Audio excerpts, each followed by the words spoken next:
Good evening, everybody. Welcome on this fine autumn evening here. I'm Ray Rice. I'm president at the University of Maine at Presque Isle. I'd like to welcome you to our Libra Distinguished Lecture Series. We were just talking about the Libra Foundation and the series that they make possible for us.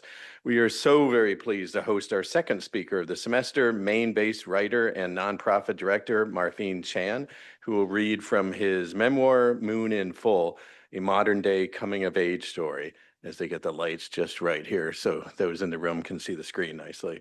Our series has given us the opportunity to present a wide range of speakers, from astronauts and journalists to scholars and adventurers for our campus and community since 1999. Over the years, we've welcomed more than 100 speakers as part of this series. Just a reminder tonight, too, that I know I've seen our speaker going around signing some people's books. We do have Neighborhood Books is making possible copies of Moon in Full back there. So please stop back there and for the book signing afterwards. And I'm just want to note we're especially pleased to host this evening as both an in-person here and a virtual presentation, and my thanks to everybody's forbearance about that. So thanks to all of you that are joining us both here in the campus center and in Zoom land. So to help set the stage for this evening's talk, I'd like to turn the time over to Dr. Beverly Wagner, UMPE Professor of Social Work and member of our Leadership and Belonging Council, to provide an official introduction. Thank you.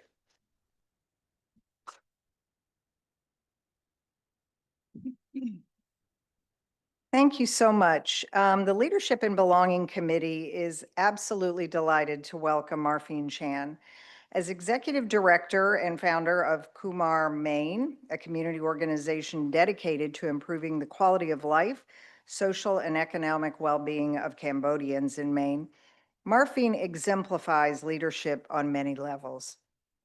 His intersectional identities and experiences as a member of the LGBTQ+ community, an Asian American person born to Cambodian refugee parents, former foster youth, and adoptee raised by white evangelical Maine family, provide a unique and valuable lens on navigating racism, xenophobia, and homophobia while building genuine belonging. Again, we are so happy to have Marpheen here and to learn more about his insights and expertise. And now I'm going to turn the microphone over to Dr. Deborah Hodgkins, who will provide the welcome also from the distinguished Libra Distinguished Lecture Series. I knew I would get it wrong.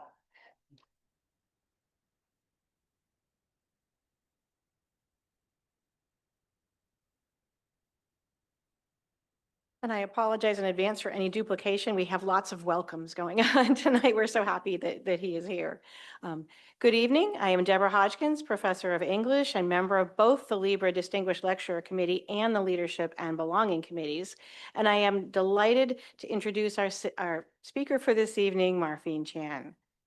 A first-generation Asian American born in California to a Cambodian refugee family and later adopted by an evangelical white working-class family in Maine, Chann chronicles his experiences in his memoir, Moon in Full, a modern-day coming-of-age story, which, has already been mentioned, is right up back and you can purchase and have your book signed, recounting what he has learned, what he has lost, and what he has found during his evolution from hungry refugee son to religious youth, to an advocate for acceptance and equality. The memoir uses a mix of humor and storytelling to help readers view topics such as racism, xenophobia, and homophobia through an intersectional lens. Moon in Full won the Bronze IPPY Award for LGBTQ nonfiction and was a finalist for the Maine Literary Awards and the Eric Hoffer Book Award. Within the last year, Chann has also published a second book, Moon in Blue, a collection. This collection of poetry, a companion to Chann's acclaimed memoir, invites readers on an emotional journey through self-discovery, heartache, and healing. Living in Portland, Maine, Chann holds a bachelor's degree in political science from the University of Southern Maine, a law degree from the University of Maine School of Law, and a certificate from the Harvard Kennedy School. As my colleague Bev Wagner has already shared, it was the powerful impact of his work in the nonprofit and advocacy sector in Maine that first drew the notice of UMPE's Leadership and Belonging Committee on campus. In my additional role as co-chair of our biennial literary event, Voices in the North Country, be looking for our next event in 2026. And as a teacher of creative nonfiction, it is my great pleasure to introduce to you an author and advocate whose memoir explores the power of reading to expand horizons and how both purpose and meaning emerges from the dialectic between society and self in the complex journey of forming an identity. Please welcome Marpheen Chann.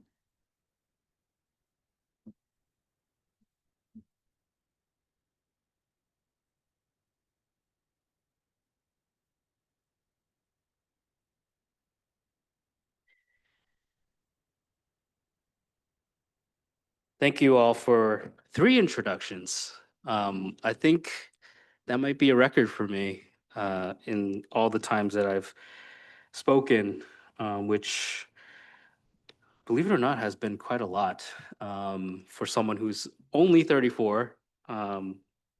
But happy to be up here again. I'm going to share that I'm not new to Presque Isle, and I think that is something also that I try to message through the book is that Maine has many different shapes and sizes, colors, and shades, and perspectives, and lived experiences. And I have a connection to Aroostook County through my grandmother, adopted grandmother, who grew up in Mapleton and was a what do they call them? Nurse that helped with births. I'm escaping my words right now. And so she maybe helped some of your parents here give birth to you. I don't know, but small world, right? So we used to come here alternating Thanksgivings and Christmases. And then we came up at least once every summer for about 6 years straight. While I was living there in the house. And so as I was driving up here, I was sort of trying to get here on time. But I promised my grandmother that I would get a sack of potatoes for her, or as she would say, potatoes. And so I fortunately waited till tomorrow and kind of kept myself from stopping at the stands along the way to get some potatoes. But good evening, everyone. It's an honor to be here with you at the University of Maine, Presque Isle, and to be a part of this Libra Distinguished Lecture Series, of which I think my friend Maya Williams has also been a part of. Thank you for the time that you're taking to be here in a moment when time feels scarce, attention even scarcer, and hope sometimes feels like a luxury. I want to begin tonight with a simple question, one that's been sitting heavy on my heart these past few years. How do we find the courage to be community, the fabric that holds these threads together when everything around us feels like it's falling apart? And I guess, again, I want to stress, be community. There's a reason, there's a word choice in there of why I didn't choose the title, The Courage to Be in Community. How do we find the courage to be community in a time when everything around us feels like it's falling apart?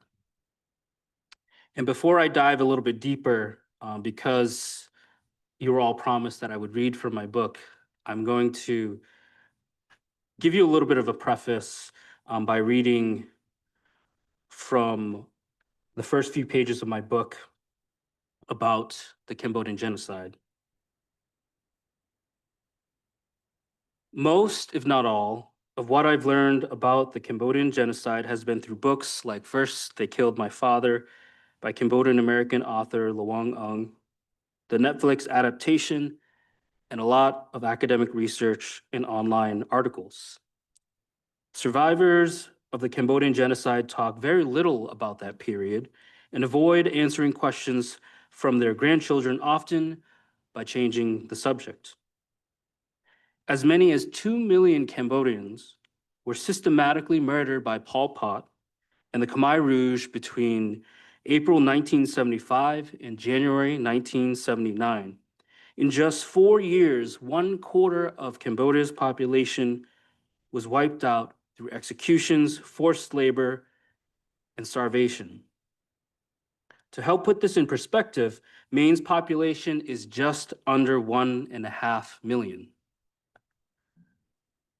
What hit home for me was that the Khmer Rouge persecuted and killed anyone who was believed to be an intellectual.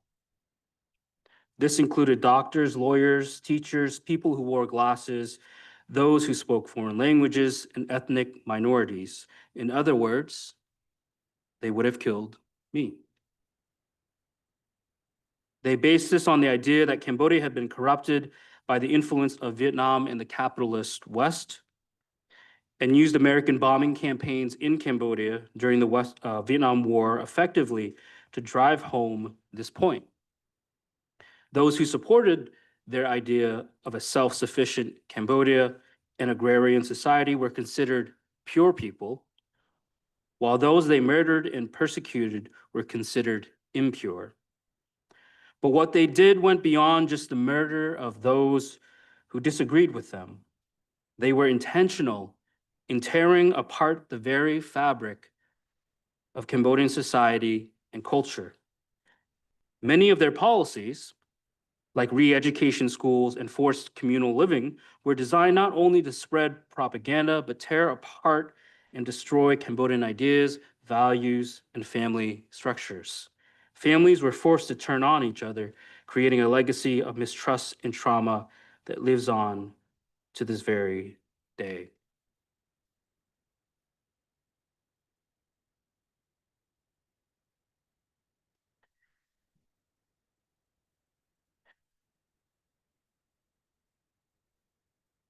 And now I want to talk about 3 different symptoms that I've identified and that you all are familiar with about the current time that we're living in. The first of it is polarization.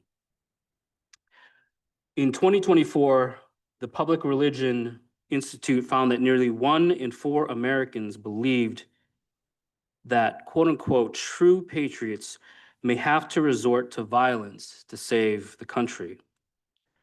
That's 1 in 4. That's not necessarily a fringe. That's evidence of a fracture and evidence of a great divide. And it's extremists at both ends of the political spectrum. Behind that number lies a story about loneliness, fear, and the slow erosion of trust.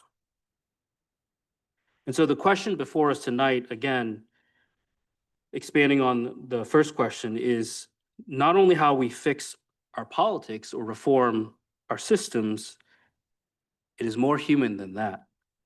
It's how do we find the courage to be community and be in community?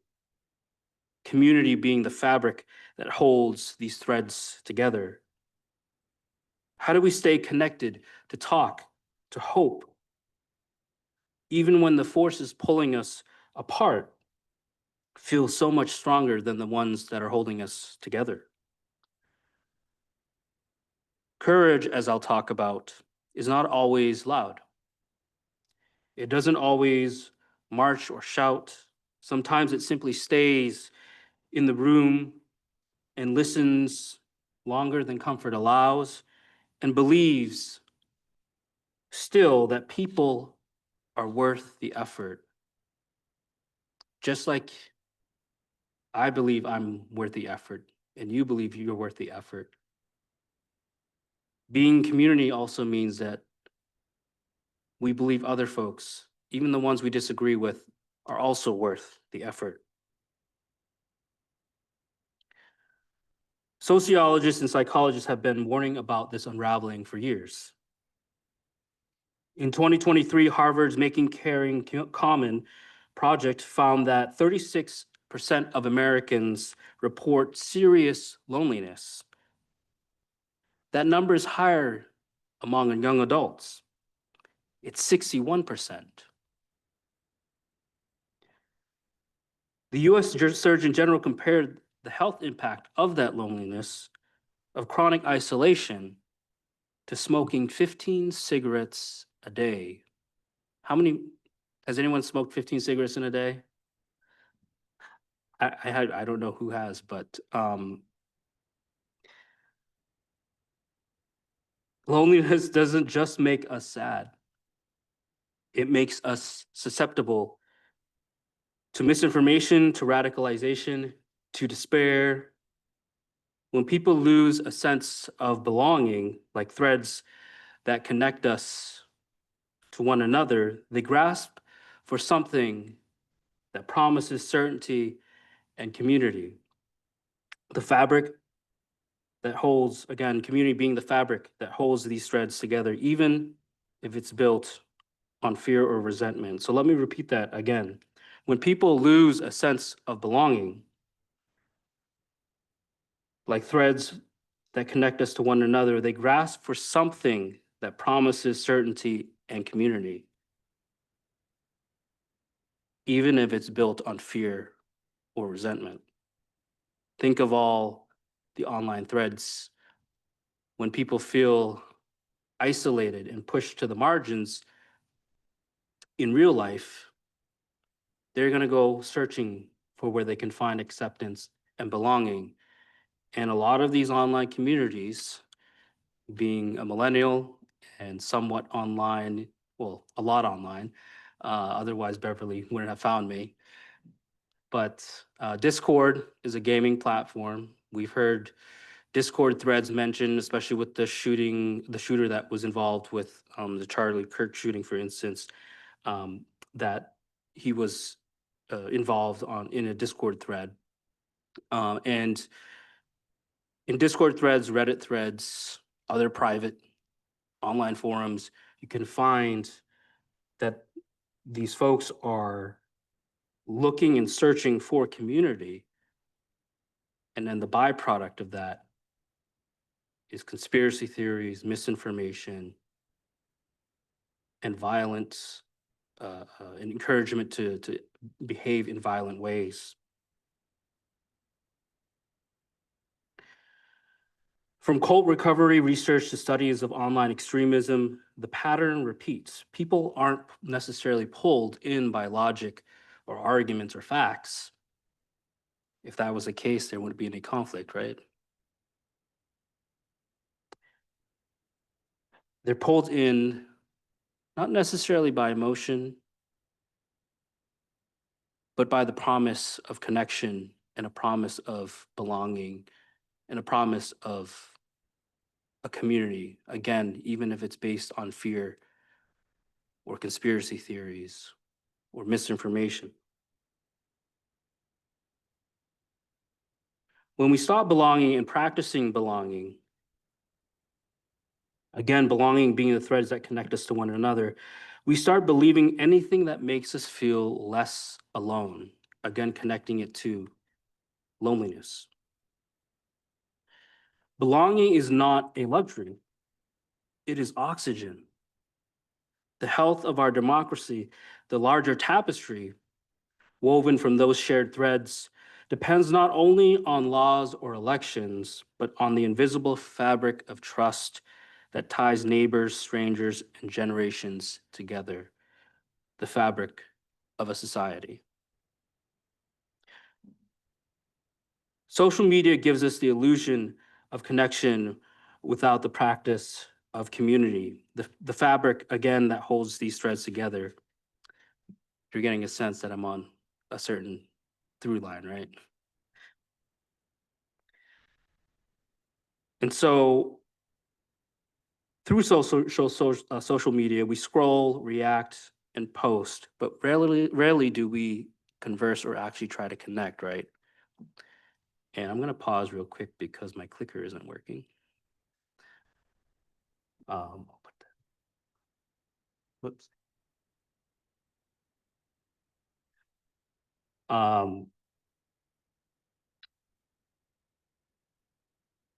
We scroll, react, and post, but rarely do we converse or connect. Our feeds mirror our anxieties and fears back to us. That's why they call it doom scrolling, right?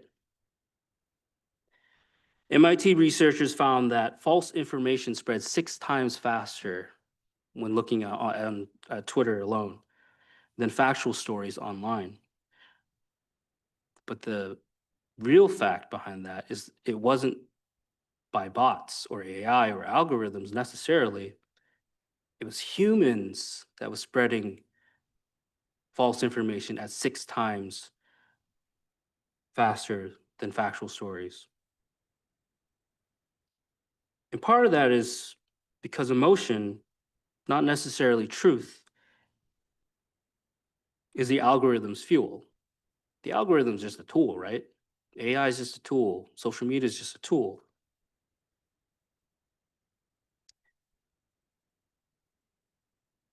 And so outrage gets engagement, but nuance does not.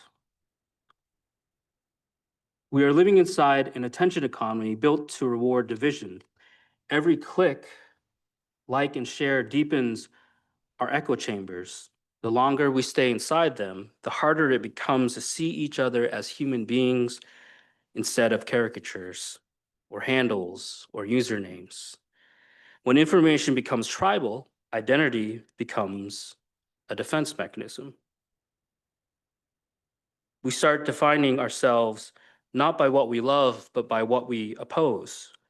Once that happens, disagreement feels like a threat, like a danger.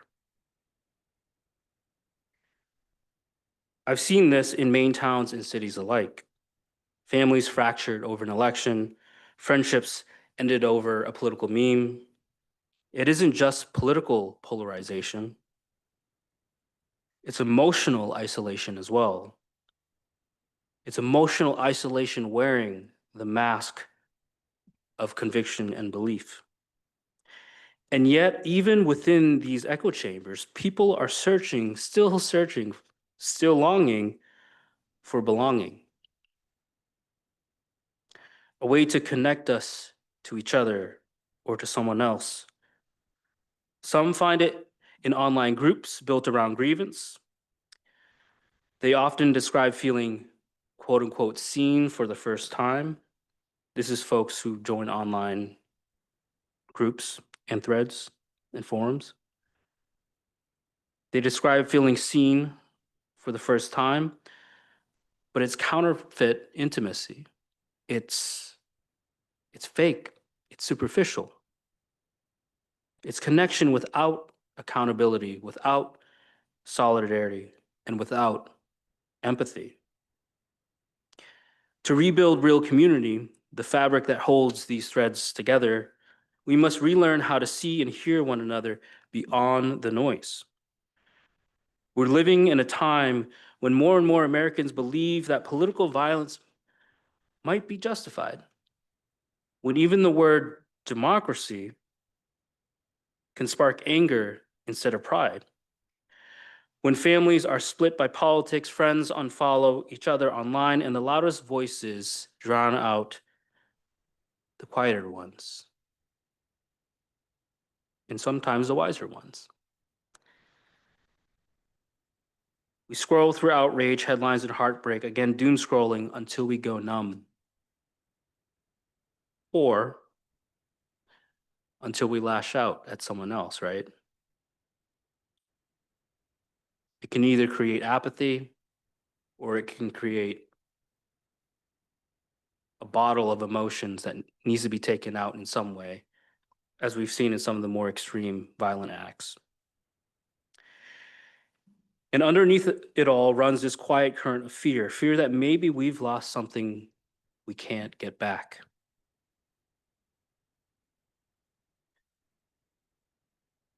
And so again, what I really want to talk about tonight is how do we rediscover community? and be community. Again, the fabric that holds these threads. Each of us are threads, and community is the fabric, and society is the fabric, and democracy is the tapestry.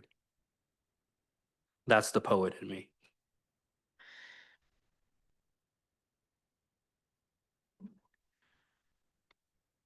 Real, messy human community and human being, or being human,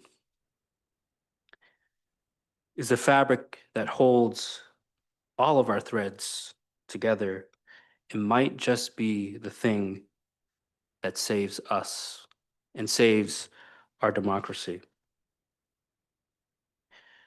Because hope isn't a feeling, it's a practice. And democracy, again, the larger tapestry woven from those shared threads, is also a practice, something we practice together, not alone or in isolation.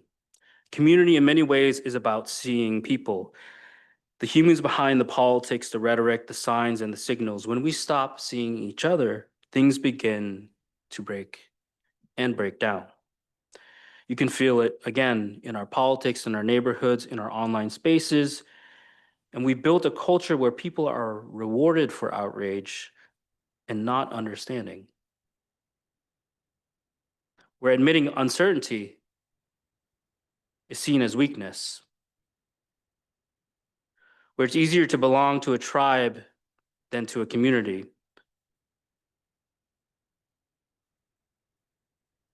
I've seen what happens when people are told who they are before they ever get a chance to find out for themselves.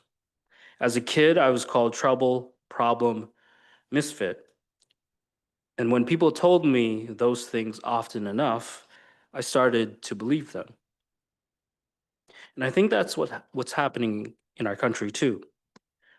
We've started labeling entire groups of people by party, by race, by class, by belief, until we can't imagine that someone on the other side could possibly be a decent, intelligent, or human being. We've built echo chambers so strong that it feels dangerous to listen. But democracy dies when we stop listening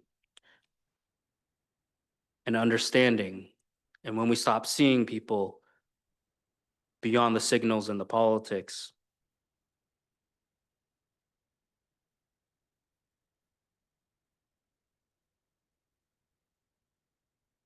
What I've learned through my life and work is this: belonging isn't something that just happens out of the blue. It's something we build over and over again. Every time we choose to listen instead of dismiss, to lean in instead of walk away. When we stop seeing each other and listening to each other, we lose the ability to imagine and to fathom a shared future, to envision a brighter future for everybody.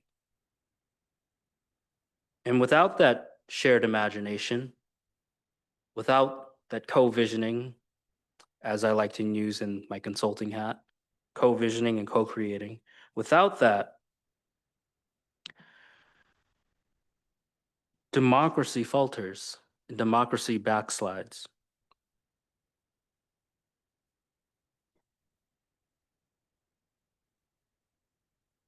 Community is not easy. It's not tidy or comfortable. It's not everyone thinking the same thing or voting the same way. Community is people showing up, especially when it gets a little bit hard or uncomfortable. It's learning to disagree without dehumanizing. It's building a life with people you don't always understand, but choose to care about anyway.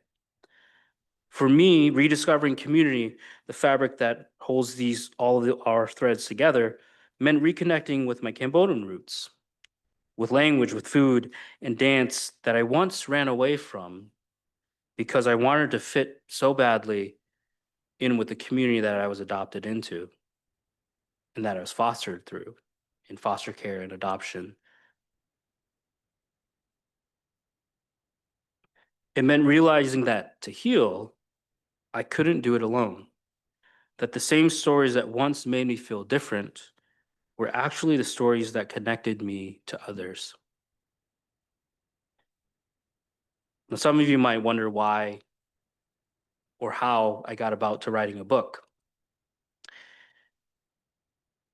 If you can rewind to 2014 for a bit, I know we can't remember anything before 2020.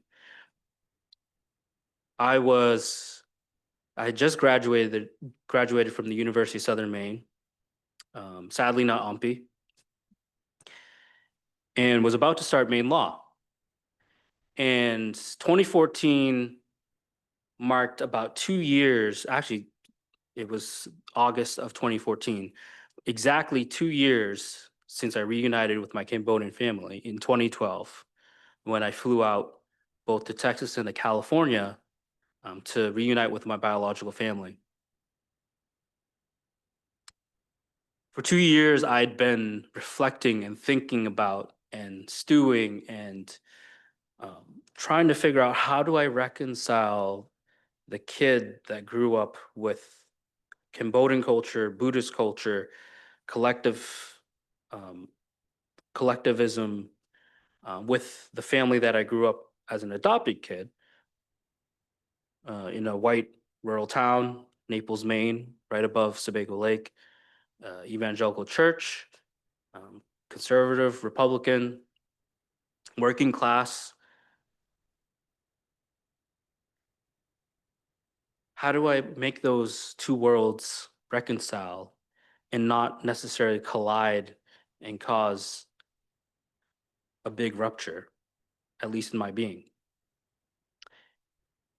And on top of that, again, I came out as gay when I was 18, 19. And so already I was juggling these various identities: the adopted kid, the Cambodian kid, the gay kid. And so in 2014, I read a story that the governor at the time wanted to cut general assistance for asylum seekers. And my family weren't asylum seekers, they were refugees that were resettled in the United States. The legal distinction being that asylum seekers are in the process of becoming refugees. Refugees receive that recognition through the UN.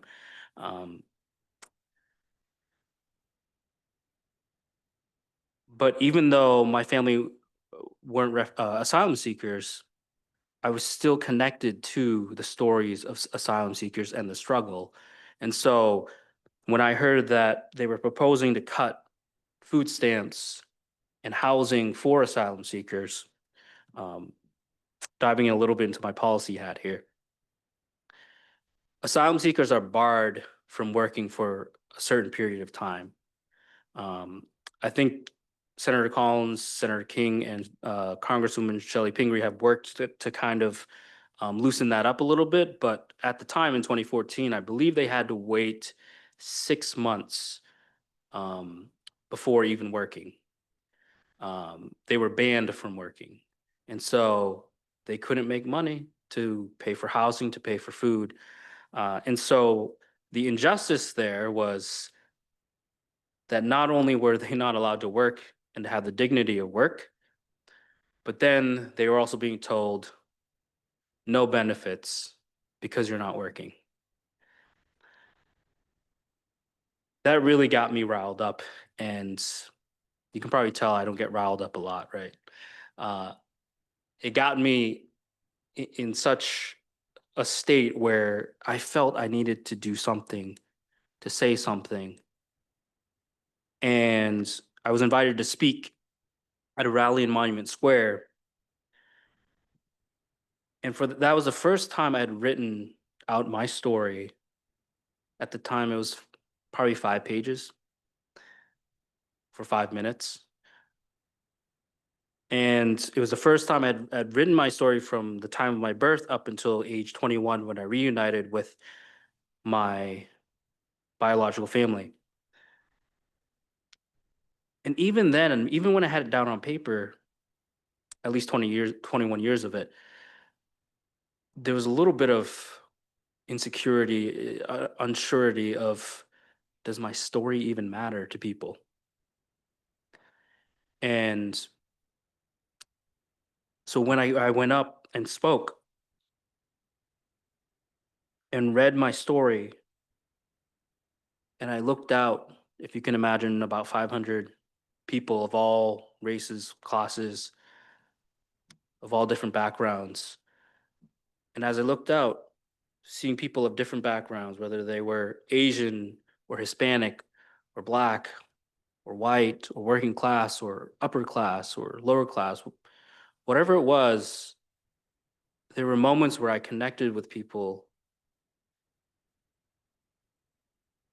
and could see that my story, they were connecting to my story, that they were connecting a piece of their experience with my story. And I went home after that. And I kid you not, I said internally, my story actually has the power to do something, to persuade, to convince. My story has power. And that is how the book came about 8 years, 10 years later, I think, 8 years later in 2022.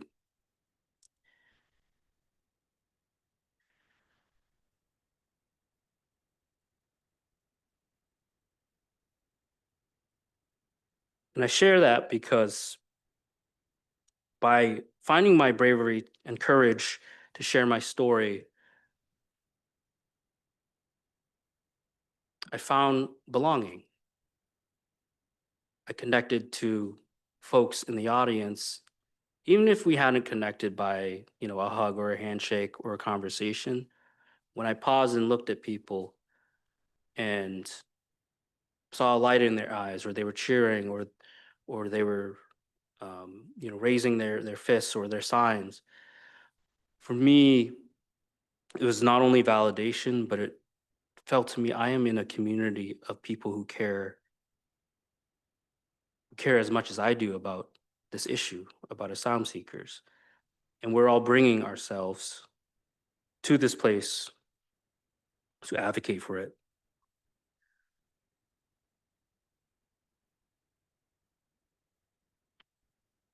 It takes courage to be in community, to risk misunderstanding, to risk rejection, to admit that we need each other. But that's where the work of saving democracy, that's where it begins. Not in Washington, not necessarily in Augusta, but in each of our communities, in the moments we share with each other.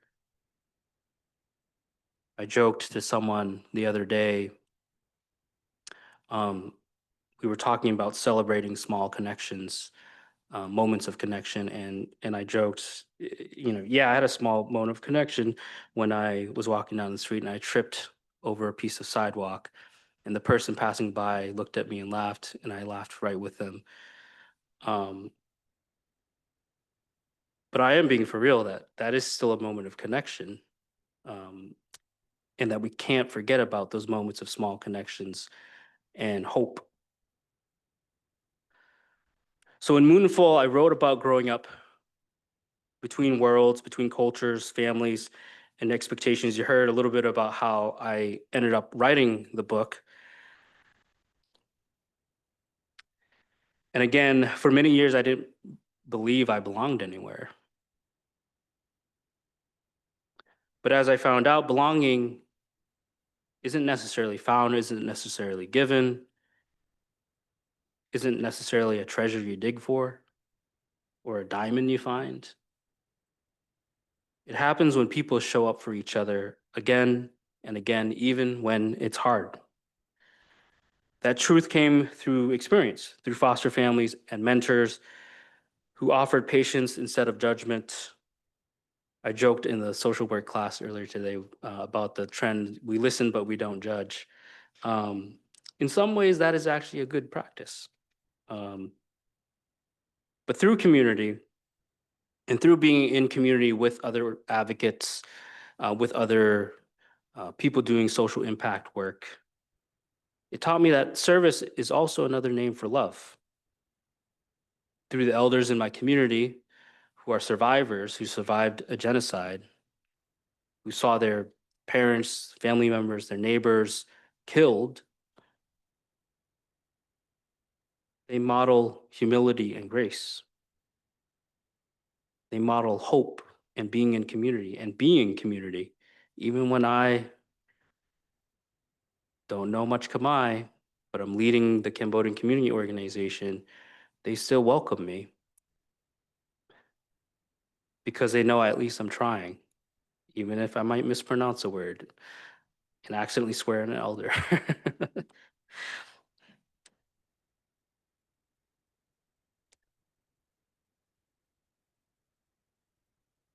Belonging requires humility and the daily practice of grace.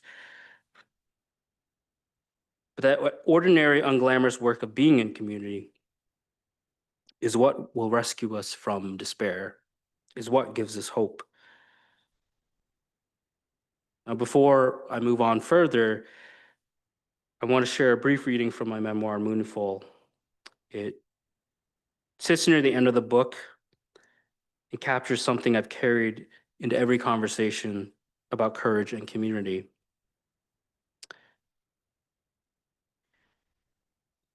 And if you happen to have the book, this is a practice I like to do, is if you do happen to have the book, it's page 204 to 207. If you don't have the book yet, there's time right now to, you can wait till the end.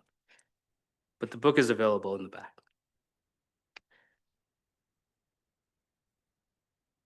And I also love reading this excerpt because it just so happens to end on the page 207. And so how poetic is that? But on 204, the last two paragraphs, it reminded me of a passage in the Bible about the Tower of Babel, in which humanity felt as if anything was possible and built a tower that would reach to the very heavens. In response, God said, if as one people speaking the same language they have begun to do this, then nothing they plan to do will be impossible for them. Come, let us go down and confuse their language so they will not understand each other. Genesis 11, 6-7. I was amused by the idea that even God recognized, at least the God as it was written in the Bible. I was amused by the idea that even God recognized the collective power of humanity and in a way, feared it. God recognized that nothing would be impossible for humanity if we spoke a common tongue and set about toward a common purpose. But reading this also made me wonder if all the conflict in the world over borders, religion, culture, and misunderstanding was an unintended or perhaps intended consequence of dividing humanity into tribes and nations that spoke different languages. Then again, I would say that this is a version of God that was created by humans. At the time, however, I didn't know the difference. I couldn't separate out that perhaps God exists separately from the narrative that humans have created about God. How I reacted to God then was a reflection of the church community I had grown up in and resented. Not all church communities are the same. This resembles the tried and true strategy of divide and conquer, used time and time again here in America by the likes of white supremacists and the patriarchy. Just think about it. Humanity, with a common goal and purpose, had made so much progress that it alarmed God. So much so that he intervened. It mirrors in some ways the idea of the created rebelling against or surpassing the creator. Whether it be Frankenstein robots or artificial intelligence, humans have found ways to express the existential threat posed by the fruits of their own machinations and making. Perhaps in a way we fear ourselves and what we are capable of, and we have good reason given our history of violence. But this is the very thing about humanity that gives me hope, our tenacity and grit, our propensity to hope and improve and progress, our natural instinct to evolve in our capacity for curiosity. We express all of these things in our big and small acts of love, kindness, and altruism. And while the current friction that exists between countries and peoples and entire continents has an equal and opposite reaction in the form of xenophobia and war, and I'll add backsliding, democratic backsliding, I believe that connectivity, globalization, and the clash of civilizations and cultures will lead, in the long run, to a world in which we will pool our resources and aim for the heavens once more. As a sci-fi geek and voracious fan of Star Trek and Star Wars, I am waiting for the day when we squabble less among each other and take to the stars, and hopefully leave Jeff Bezos and Elon Musk behind. I believe shows and movies like these capture quite well our imagination and hope that there is something out there yet to be discovered. Both of these shows envision not only humans coming together, but entire worlds and alien civilizations cooperating despite the myriad differences. But more importantly, it is a recognition that without everyone coming together, that dream is impossible. Again, this echoes our human tendency to point to something apart from us, whether it is to a deity, the heavens, and some mystery of the universe, or some great evil or threat, in order to unite and bring us together with one common purpose and goal. I do believe we're in a period of paradigmatic shift wherein there are universal principles and rights that transcend borders, countries, cultures, and yes, religions. Where once we looked to and created gods and demons and great beings to guide and channel human behavior toward cooperation and unity, we have begun to look within ourselves to find that common thread that ties us to each other and pulls us together. And from that deep wellspring of human longing for dignity and equality, we have established such things as a universal declaration of human rights, forms for diplomacy, and the social contract. I would even posit that instead of various deities creating us in their own image, we have created deities instead in our own image. Think back to the ancient Greek gods, Ares, the god of war, Aphrodite, the god of love, and Dionysius, the god of wine. The gods reflected back to us our hopes, our fears, our virtues, and our vices. As our capacity for understanding and knowledge has evolved and expanded, we have begun to look less and less to the heavens for hope, deliverance, justice, and retribution, and have begun to peer into each other and ourselves to draw out such things as the rule of law and institutions that are created in our image, imbued with that sense of human hope and optimism.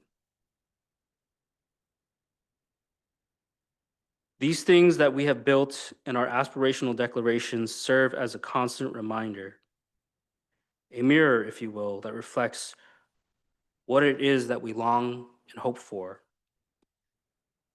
This is what drives me. This is where I get all my optimism for the future of humanity. My optimism, as well as my experiences growing up, my longing to understand the root causes of suffering and the human condition, have softened my heart and tempered my soul. And thus my bent is toward trying to listen to what people are saying. Those moments when they open up about their upbringing, their families, and their lives in an effort to understand their motives and their worldview. Bringing people together requires humility, empathy, and a willingness to pay attention. When you get to the root of someone's worldview and belief systems, and the life circumstances and experiences that frame those things, you can better connect with that person. Keeping the peace and maintaining boundaries on how and what you talk about with others will also bear fruit.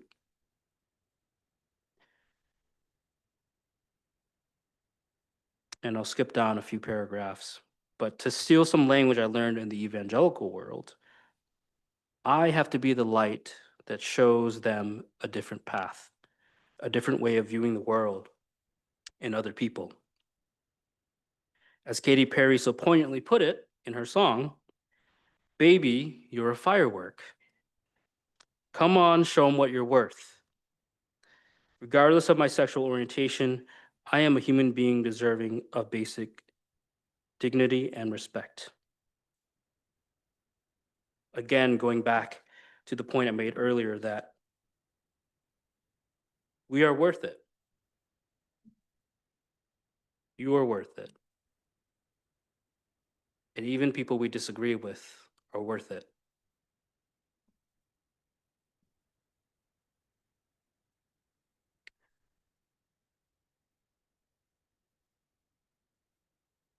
Healing communities and ultimately democracy requires intention, time, and the humility to start small. Across Maine and across the country, I've seen this kind of repair happen quietly. It happens when a mosque opens its doors to a neighboring church after a storm. It happens in a library where people from different backgrounds gather for different types of classes like citizenship or adult ed or what have you. It happens when neighbors shovel each other's driveways or when elders teach young people how to grow food, fix engines, or for me to speak my mother tongue again. Each small act pushes back against despair. Each one says we still belong to one another. Researchers at Princeton's Bridging Divides initiative have shown that when people participate in structured dialogue, for instance, I think what they call the dialogic process,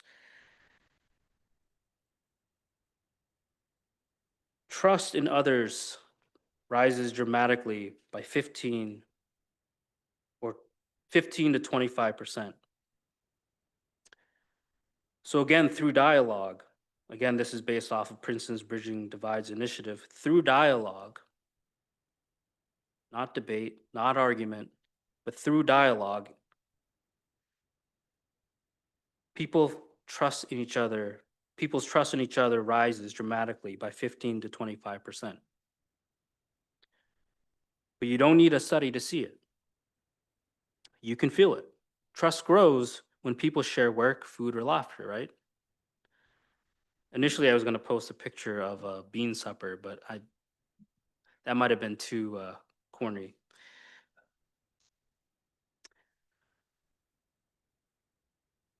In the Khmer community, as I've mentioned before, we don't necessarily think in lines, but we think in circles. And healing is kind of the same way, circles. Not just one circle, but if you can imagine some of those doodles where it starts as a line and then it goes in a circle and comes down, moves a little forward, goes in a circle, comes down.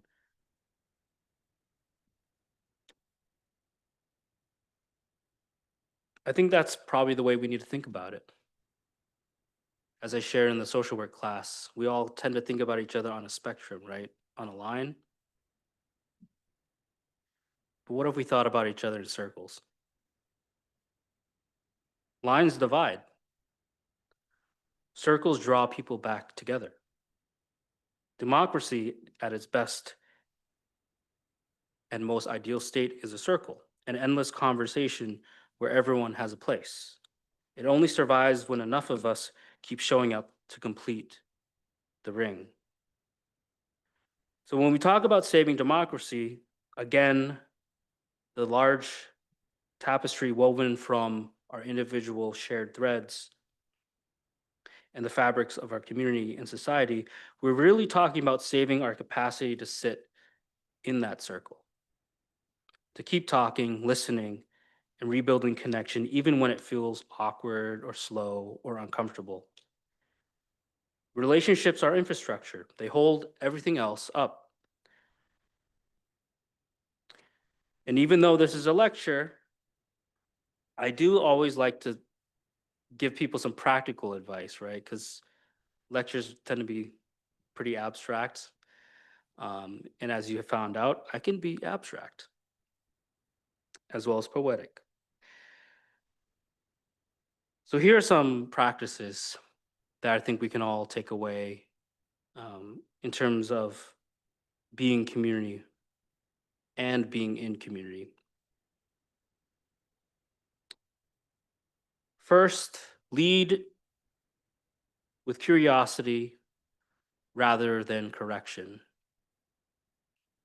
I debated whether I should use the word correction or another word, but I stuck with the word correction because I have a dog and I've had to learn a lot about how do you train a dog. And the word that's often used is correction. You have to correct the dog if it doesn't do a certain thing or does something that it shouldn't do, like chew my Nikes, which I have on right now. And I stuck with that word correction because sometimes I feel like when we treat people we disagree with as if they're not human and are need correction.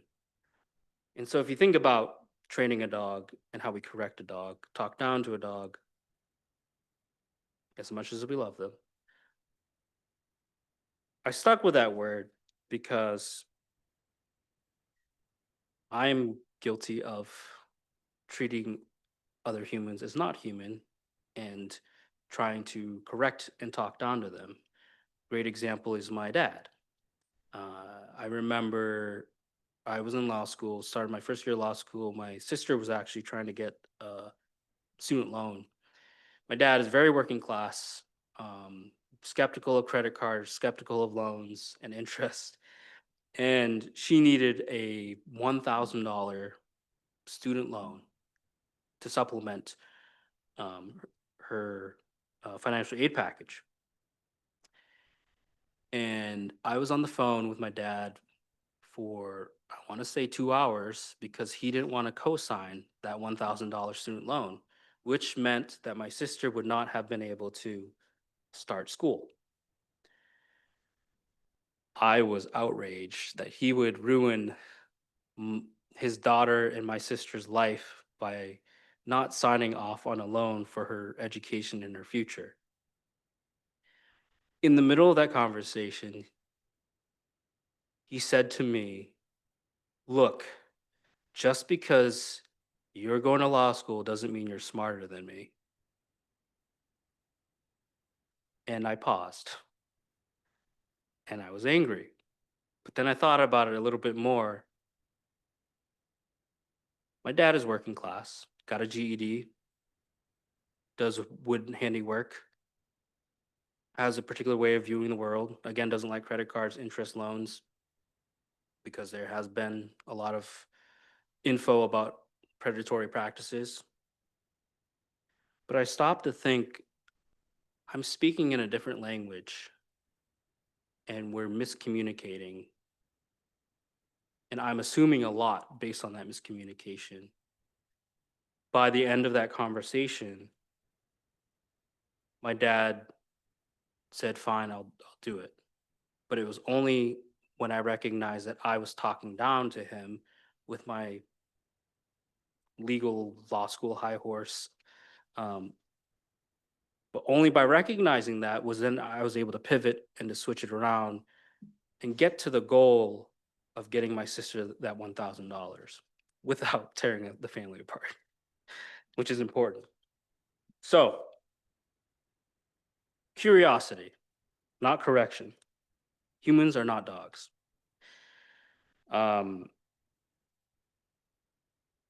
Second, practice humility. In a culture that rewards certainty, especially online, you're expected to know exactly what you're talking about, or you're seen as weak. Or if you're a public official, you're seen as wishy-washy, or that you are being sold to the highest payer. And I think that's partially why we don't have thoughtful politicians, because we expect them to be right on every issue, firm, unyielding, and never deliberative or thoughtful. Third, protect belonging in community. Make it clear that disagreement doesn't always have to mean exiling someone who you disagree with, or canceling, or ghosting, or shutting them out. We can challenge ideas without discarding people. When people know they won't be cast out, they can risk being honest. They can risk being vulnerable. They can risk having their mind changed, but only if you provide them the space to take that risk, to be that vulnerable. Fourth, lean into the transformative power of stories, your stories, and the stories of people that have changed. Facts inform, but stories move hearts. They remind us that change is possible because someone somewhere has already changed. I've changed. I went from being a closeted gay kid, super conservative, to being out and gay and living my best life and writing a book, which is, again, is available for sale back there. And so I want to close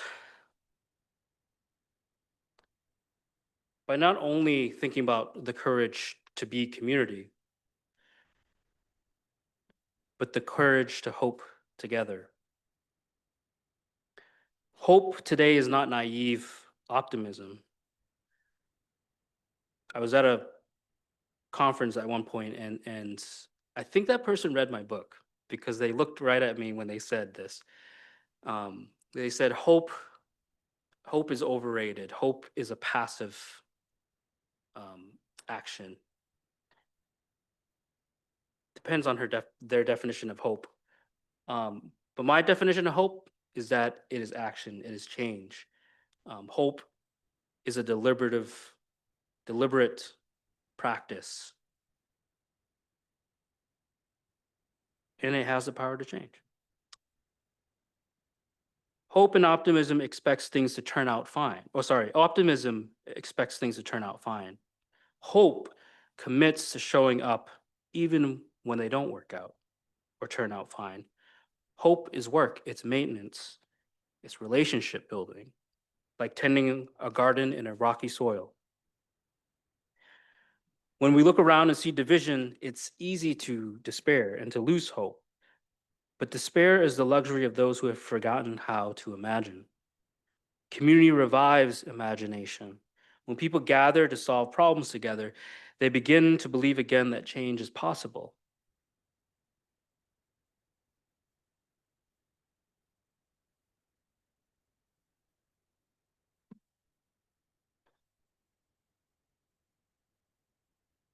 There's no doubt that we're living in uncertain times.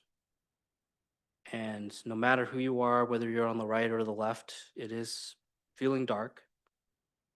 Whether it's the economic situation with inflation, with not being able to afford bills or housing or groceries, or if you're someone like me who sees the rule of law being challenged, institutions falling apart, democracy backsliding.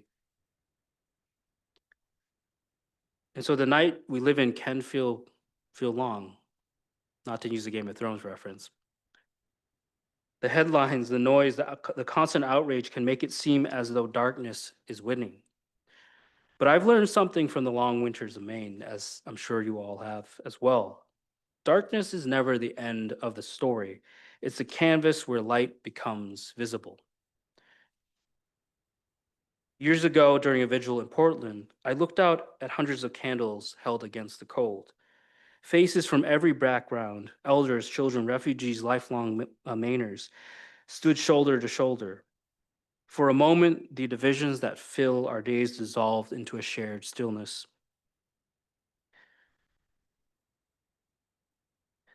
That memory returns to me whenever I doubt that community can survive. We are the light in what seems to be a dark and cruel world. When we stand together, we shine brighter than when we stand alone, like 1,000 northern stars guiding the way forward. The courage to be in community is not just a slogan, it's a daily decision to keep showing up for one another. And so as we leave tonight, I hope you carry this thought with you. Courage is not the absence of fear or the absence of fatigue or the absence of apathy. It's the quiet conviction that people are still worth believing in. And that includes you. That includes me. Every time you choose dialogue over division, grace over contempt, connection over withdrawal, you are helping democracy. The larger tapestry woven from those shared threads. That is the courage to be in community. And that is the courage to hope and to find hope and to spread hope. That is how we rediscover one another. And that is how together we save democracy. Thank you.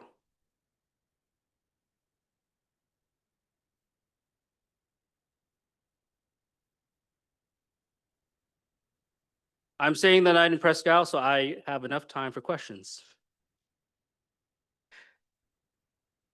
And also the books for sale in the back. Friendly reminder. Anyone have questions?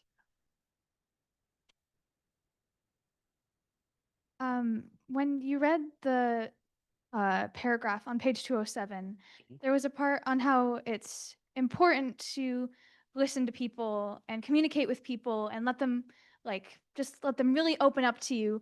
But then at the end of that same paragraph, you say that boundaries are important and something about fruit. And that was confusing. Where do you draw that line?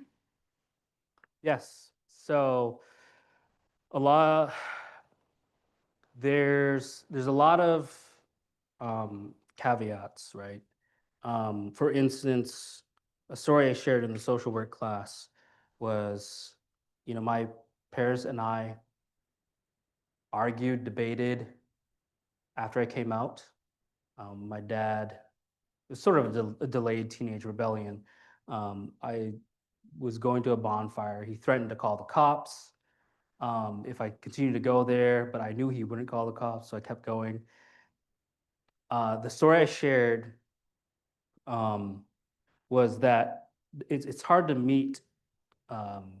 It's hard to meet other gay people my age. This was 2010 in rural Maine.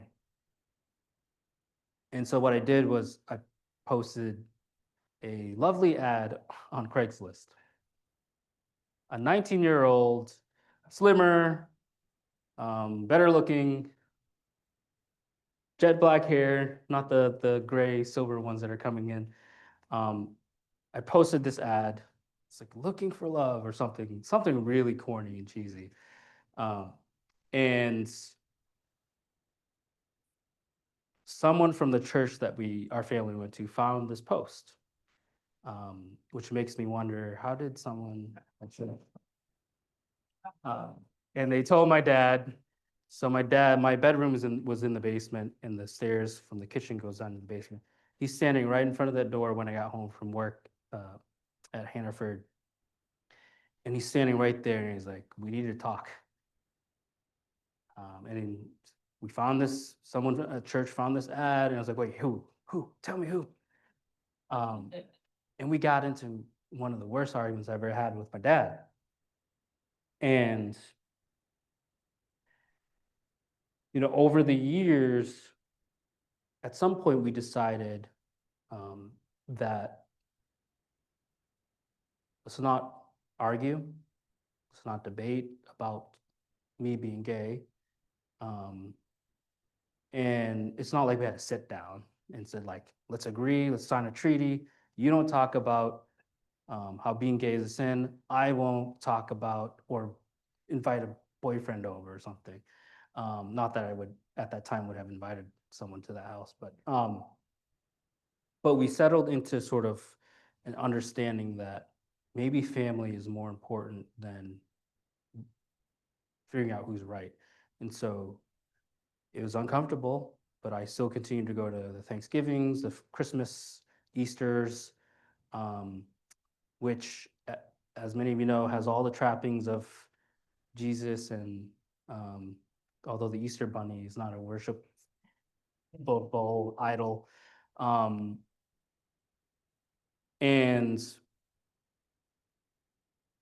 over time, many, many, many, many years, 3 to 4 or 5 years, things kind of reach a point where it wasn't feeling uncomfortable to be in that space, even though I know that they still hold beliefs about LGBTQ rights.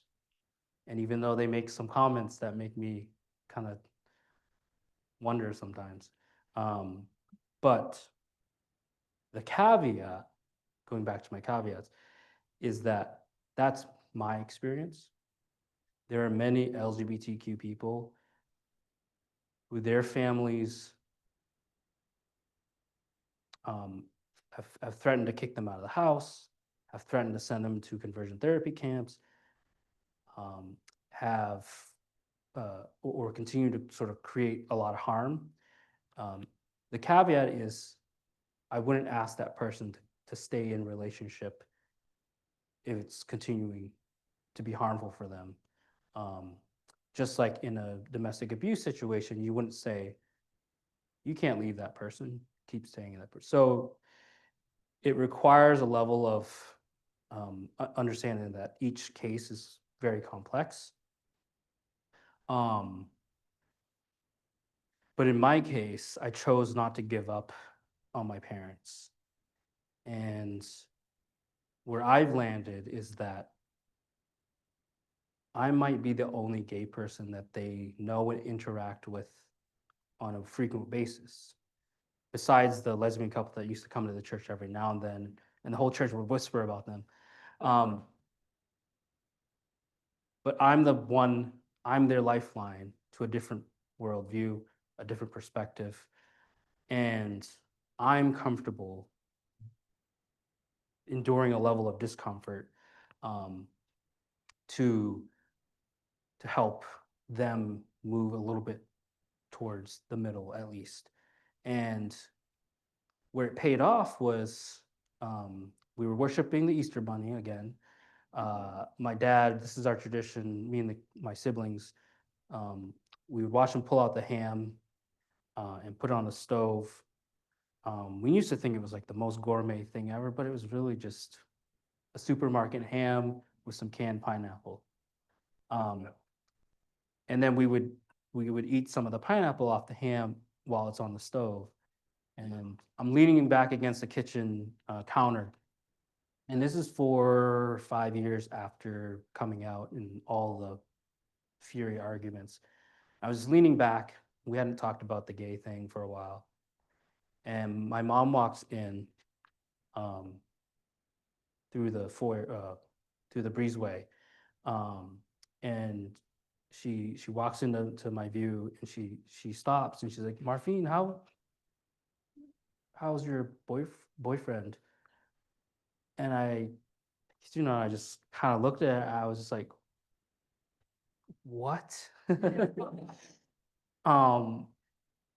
didn't have a boyfriend at the time. And I was like,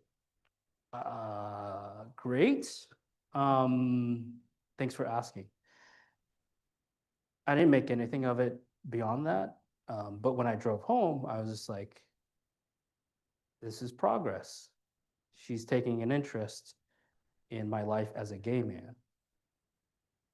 Small progress, but still progress. And now, every now and then, it helps that my my county grandma, Anita, Grammy Anita, who is now living with them. Whenever I visit, both my mom and my grandmother was like, "Oh, show us pictures of your roommate," because they think it's like a very old fashioned way, right? It's a very old fashioned way of like getting at the subject. So they show us a picture of a roommate. Is he handsome? So we're at the point where we can joke a little bit about it. Again, not a full. My mom's out there marching in the Pride Parade, but it's a funny conversation and it's funny to talk about. And again, that's my experience. I think it's really case by case because every family is different. But I think for the general population, the general community, general public, that at least try to identify the lifelines you might have for people, other people.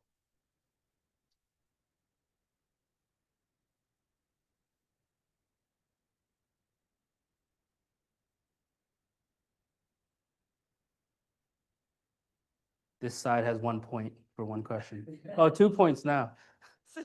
Both sides. In teaching creative nonfiction, we talk a lot about what it means when writing memoir, personal essay, to write about your stories have other people in them. And how do you think about the ethics of that? And how do you navigate that? And who do you share it with for feedback? Can you speak to, for students and anyone in the room who does any writing in that area, how you handled that? I didn't. um, my editor said to me, "This is your story. This is your narrative. It is good to fact check. So reach out, talk to people, make sure you get the um, storyline right." And there was actually one thing that I had picked out that I thought was with my adoptive family. And now I'm forgetting what it was because it got moved back to the right place. But it was actually 3 years before when I was with a foster family. So it's important to check your memory.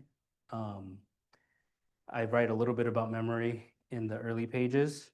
Memory being a fickle thing, our brains necessarily have to kind of compress um,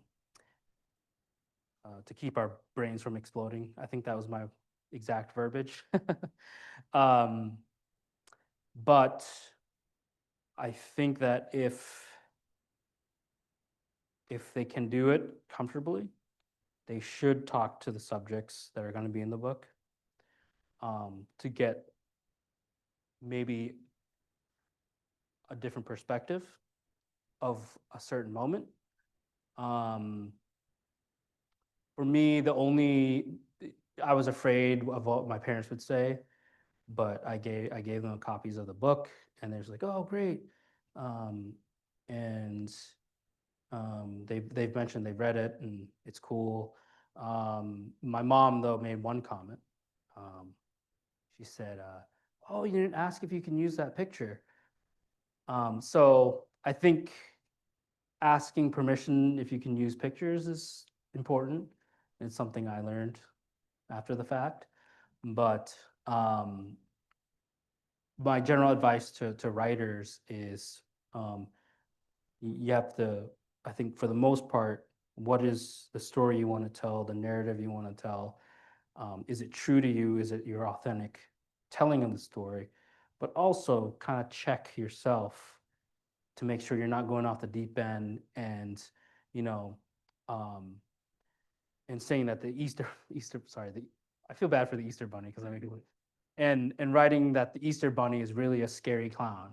And so there's a little bit of balancing where I think probably sort of 70% keep it you, authentic, 30% try to work in other perspectives.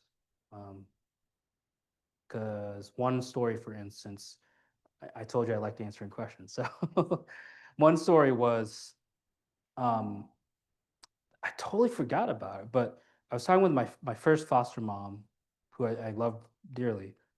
Um, she mentioned one time when, for some reason, I really wanted chips, and for dinner was my favorite barbecue chicken, but I wanted chips.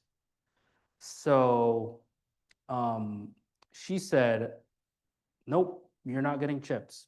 You either eat the barbecue chicken with the rest of the family, or I'm just gonna give you some cereal." So she comes and she puts some cereal box on the table, and I took it and I just chucked it. And I yelled, "I want chips." Um, had I not talked to her, I wouldn't have found that story, which I think is super funny because it wasn't just "I want chips." It was "I want chips, I want chips, I want chips." Foster dad comes in, Mark. He's like, "Well, either you come out and help me make the chicken, or you can go to your room." Um, I want chips. I want, and apparently I just stomped off to the room and was just yelling, "I want chips." I don't know what I was going through at the time, what trauma I was processing, but um, that's one of the highlights that can come from sitting down with people that are going to be in your book. You.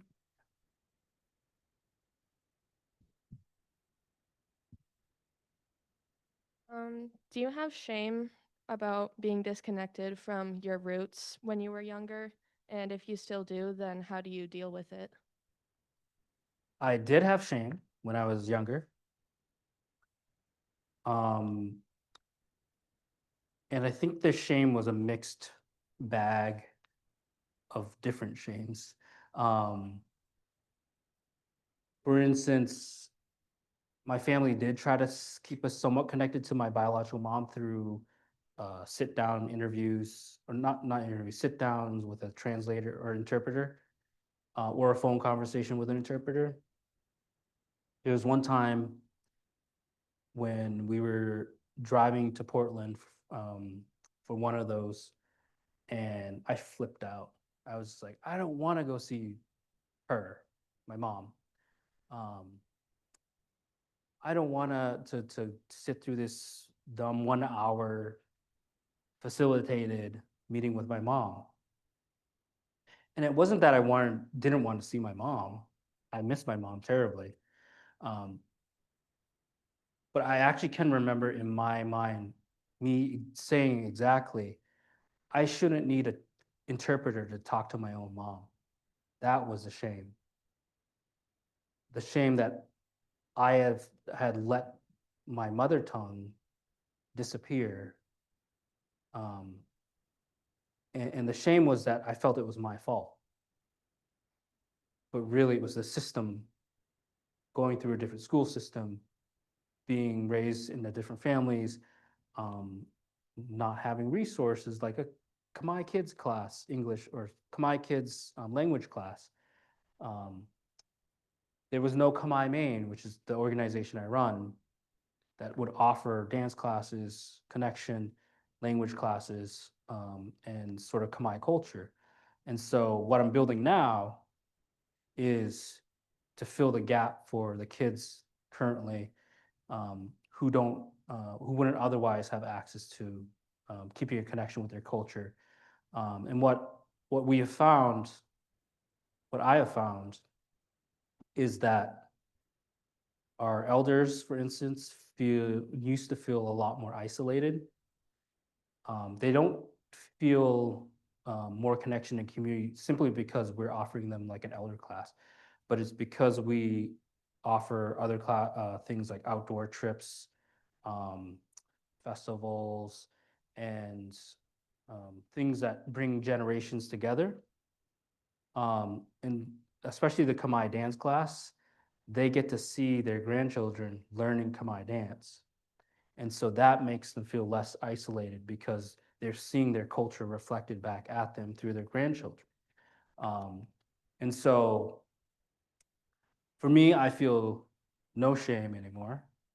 I actually joke a lot about my mispronunciation of words, and my inability to get the nuances of the Khmer language,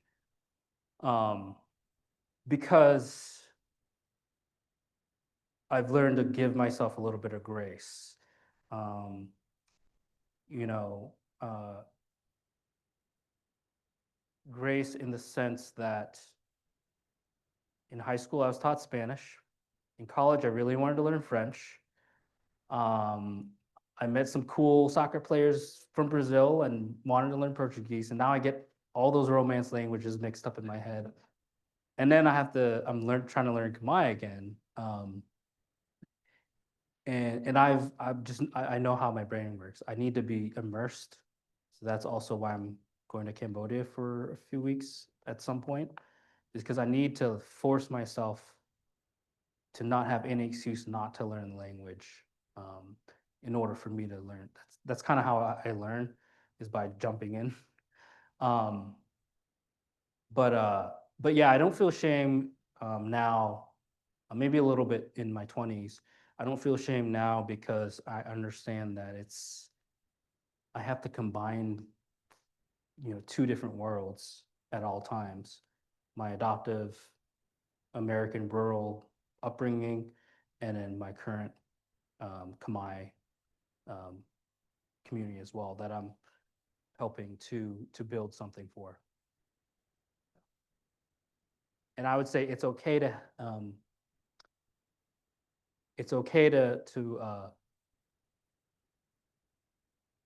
I think I mentioned, sometimes conflict is good, right? So I think internally, sort of a little bit of tension can be good, because not everything in the world makes sense. And we can hold two things true at the same time, I guess is what I'm trying to get at. Um, but I could give a whole nother lecture on that, so I'll pause there.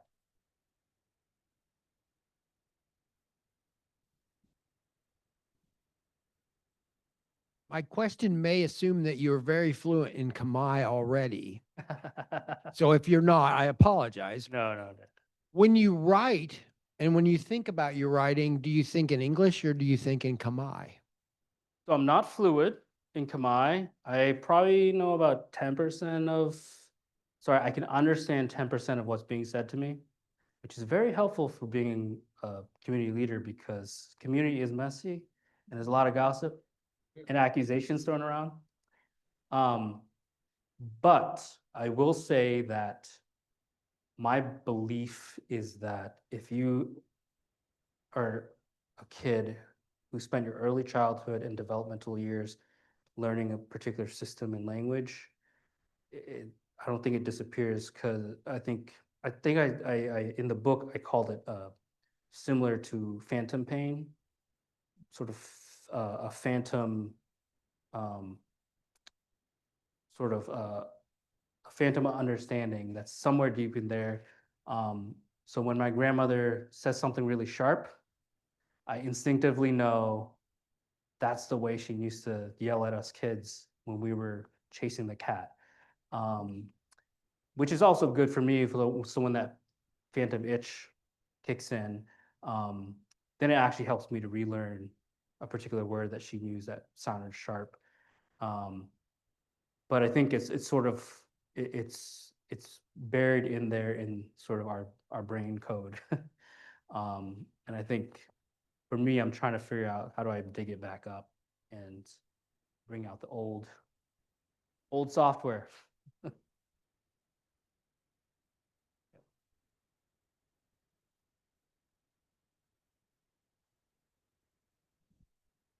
So your first book is memoir and your second is poetry. Are there any other genres of writing that you'd be interested in exploring in the future?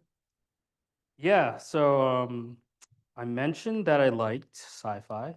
I mentioned that I liked Star Trek and Star Wars and Game of Thrones. In middle school, actually, my adoptive dad, I had him leave an entire wall blank because I was going to draw a map on it. And it ended up becoming this mess of a art wall.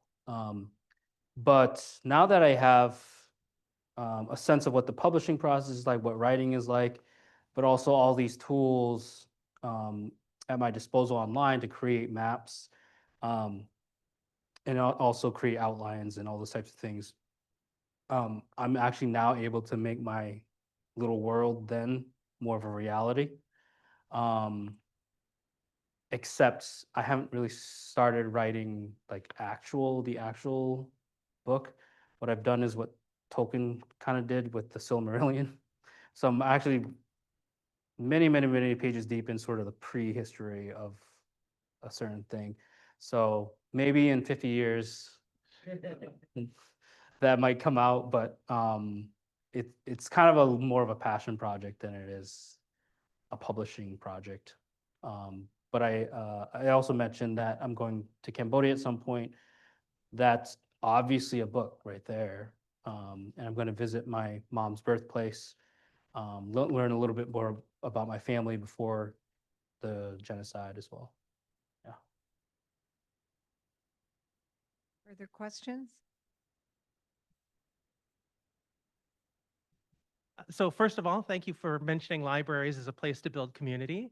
Um, and my question is about the people you talked about, particularly in the beginning, that have withdrawn from community. The obvious example of people that go too far into social media or their particular corner of the internet. How do we reach those people? How do we engage them in community if they're not here around us? Yeah, I think that's a question um, for the ages, for social scientists and political scientists and whatnot. I think there's that phrase, meet people where they're at. Um, and so those online forums, those Discord, libraries have started Discord threads. Libraries have started doing Dungeons and Dragons nights, which um, even if they're on Discord or Reddit or whatever, I feel like a lot of folks who spend a lot of time online in gaming communities will flock to board games for some reason. And I've seen some libraries do the D&D nights and board game nights, not the like Monopolies and Candylands, but Pandemic, I think, is a board game. Board games that actually teach more about cooperation and sort of collective effort. So I've actually seen that kind of come out that has shown progress. Um, I don't know if libraries go to Comic Cons, but I think it would be good to reach out to sort of the pop culture, uh, Pokemon culture as well. Um, if you're interested and you feel like you want to, there's a YouTube podcast. I think it's called the Unsubscribe Podcast, but it's for ex-military dudes who I'm going to take them at their word, are on the spectrum. They have beer on the table and they're burly guys and love guns. They're definitely on the right side of the spectrum, but I think if you take them as a learning lesson of where they show up, how they show up, uh, um, where are those deep web type of things. I think showing up in those spaces can be super helpful.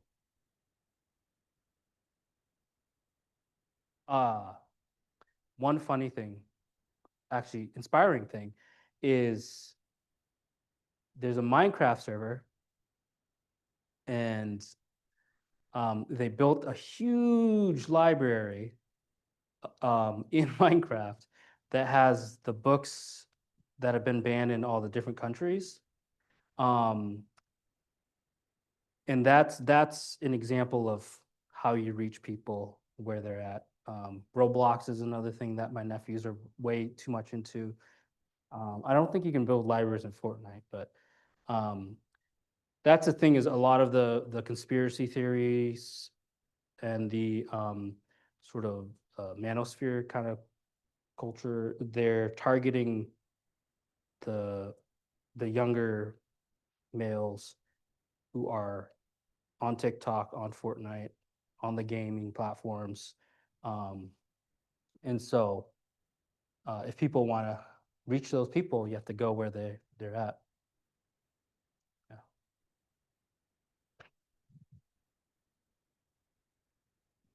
I would like to ask if you have had any signals or feedback for if there is a difference in how your book has been received by, let's say, young people from not only your from the Khmer community but from other minorities, and to what extent the perception, the understanding, a response to what you wrote about maybe has differed in terms of how American-born readers understand or respond to your book, and maybe what kind of message or what kind of response you've got or you get from, and how it resonates among minority readers. And I want to also to thank you for something else, because you haven't used that word in your speech or when responding, but something what I find to be particularly important to me is the word meaning. And what you were talking about, connecting, building, and I think that's something what is so universally important, not only nowadays, making, referring, talking about yourself as a gay person, as a minority person, and that strong message for all of us about making our lives meaningful, regardless of outside circumstances. And I want to say thank you for that. Well, you can blame Viktor Frankl, I think his name is. Yeah, for getting in my brain. But yeah, I think bibliotherapy was super important for me. Like reading about the lives of FDR, Franklin Delano Roosevelt, Martin Luther King. All we see is their speeches. All we see is their grand moments, bills passages. But if you dig down, they dealt with depression.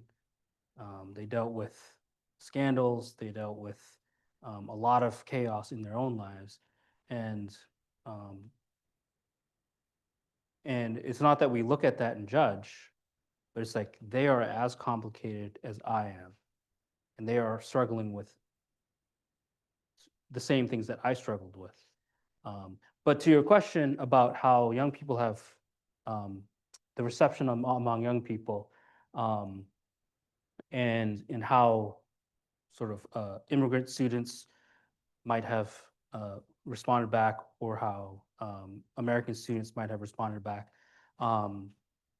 It's been an interesting thing to keep an eye on, because thanks to the Maine Humanities Council, they basically they cover the cost of me showing up at libraries and schools. So I've been all over everything Bangor and South. And the furthest east I've gone is to Calais, for a college out there, Washington Community College, and then Hancock Grammar School near Ellsworth. The teachers at Hancock Grammar were very, very, very worried. They wanted to make sure that I was going to get a good reception. I was like, don't worry about it. Like, I grew up in rural Maine. And so I went into that gym. There were a few biracial kids, Black kids, in the Hancock Grammar School. And I do a little thing where if I see a person of color, I'll just do a little bit of a nod at them or to them to let them know that I see them.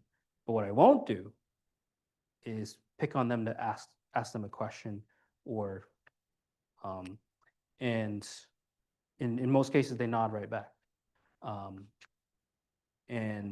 But speaking to sort of the 95, 98% of students there who are white, I think there's a way where you can look at that class and you can actually see the socioeconomic breakdown based on clothes, how nice their glasses were versus cheap, whether their hair was messy, and whether they were very thin framed and sort of gaunt or fuller. And I remember that my assumption was that the kids that I could kind of tell were more approaching middle class or a little bit upwards would receive it in a certain way generally. And so for me, I kind of focused on more rural working class um, kids that I knew, not that they needed special attention, but sort of based on research and studies that you know political scientists and social workers have done. Um, there's some information gaps and exposure gaps, and so I instinctively, just because that research is in my bones now, instinctively kind of figure out who am I speaking to, who's my real audience here. And it just so happened that one of the kids was had done the Nazi salute in class, um, and that was the reason why they brought me there. And I didn't know exactly who, but I could tell there was a certain section um, where, as I walked in the room, I could tell they were already scoffing. They were doing their little teenage boy, I don't want to be here thing. And so, guess where my laser eyes was focused on? Speaking to that audience, because that's the audience that needs it. And I leaned into the fact I'm an uncle and I deal with my nephews all the time, and found a way to reach them through being bad at Fortnite, because my nephews they want to play with me, but then one game in, they're all like, "Oh, Uncle sucks at Fortnite." So I brought that story up, and total change in attitude among that section, and total change, more receptiveness, and that was my window in. Um, had I walked in and was like, "Ah, look at that kid wearing that hat," um, in my face, I'm not going to speak to him. There's no hope for him. I'm going to focus on the kids who kind of probably already get it. Could have done that, but for me, I kind of like difficult things.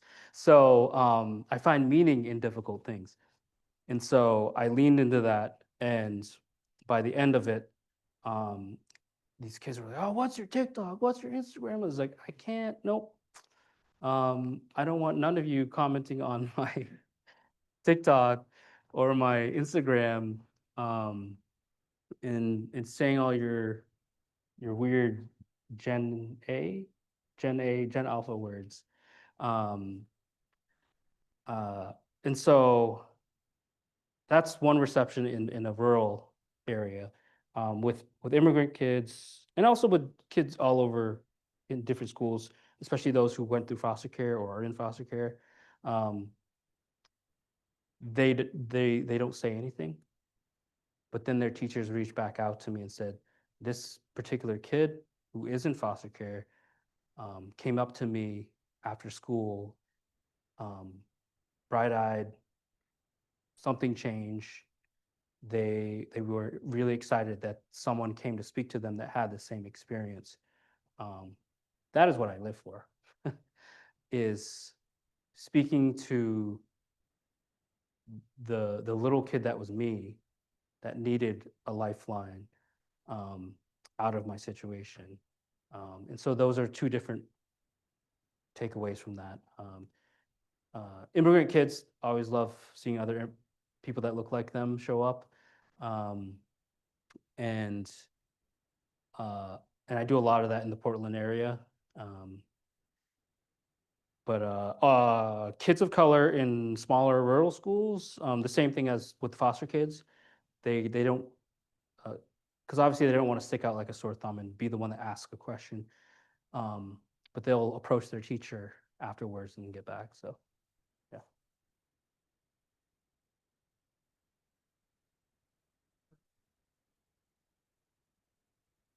Oh, it's my birthday too. No, I'm kidding. I'm kidding.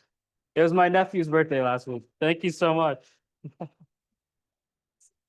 Yes, it's in the bag. And I also found out I had a few copies of my poetry book in my car. So if you want those too, they're I think they're $10 a piece. So yeah, see you all back there.